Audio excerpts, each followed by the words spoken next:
घटना घडली होती. मुलीचं अपहरण झालं असे आपल्याकडं गुन्हा दाखल झाला होता. पूर्ण काय माहिती आहे आणि आत्तापर्यंत ती मुलगी आपल्या ताब्यात मिळाली का?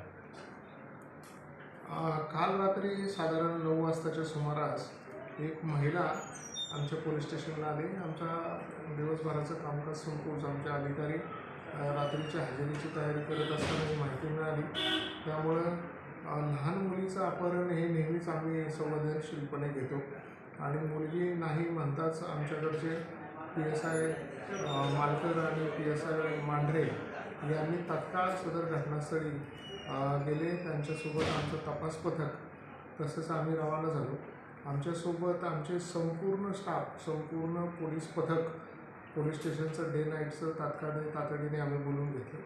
त्याच्यानंतर आमचे वरिष्ठ अधिकारी SDPO जव्हार यांना देखील माहिती मिळाली आणि त्यांच्याकडून मार्गदर्शन घेऊन आम्ही या मुलीचा शोध तातडीने सुरू केला.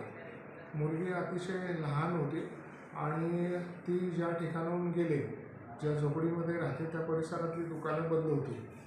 तिथे गेल्यानंतर ज्या घरांमध्ये दुकानांमध्ये CCTV आहेत त्या लोकांना माहिती देऊन त्यांच्याकडून माहिती घेण्याचं काम चालू केलं आणि CCTVचा शोध चालू केला. दरम्यानच्या काळामध्ये एका लहान मुलाने एक काका ज्याचं नाव अगोदर त्यांनी एक कीर्ती म्हणून सांगितलं आणि त्याने मुलीला घेऊन गेलेला आहे अशा पद्धतीचं वयस्कर माणसाचं वर्णन सांगितलं. पण त्याला शोधल्यानंतर त्याने ती मुलगी त्यांच्याबरोबर नाही तर दुसरा माणूस आहे कळालं.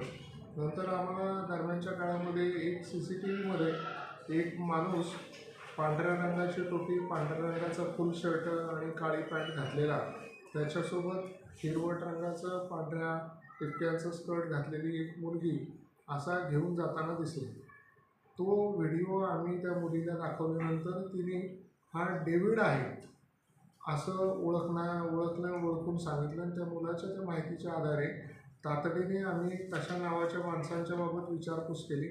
त्याचा व्हिडिओ आणि ती माहिती आम्ही सविस्तरपणे जनसंवाद ग्रुपवर तसेच वायरलेस मेसेज करून आणि तो ज्या भागामध्ये आता आलेला आहे त्या भागामध्ये शोध सुरू केला.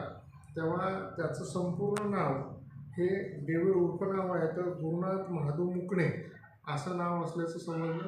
त्याचं रेकॉर्ड आम्ही तातडीने तपासला असता त्याच्याविरुद्ध एक गंभीर खुनाचा गुन्हा आणि एक 324 म्हणजे शारीरिक दुखापतीचा गुन्हा असे 2 गुन्हे असल्याचं लक्षात आलं. गुन्हे जरी जुने असले आणि तो अलीकडच्या काळात इथं राहत नाही तर तो मूळचा जव्हारचा आहे आणि राहणारा सध्या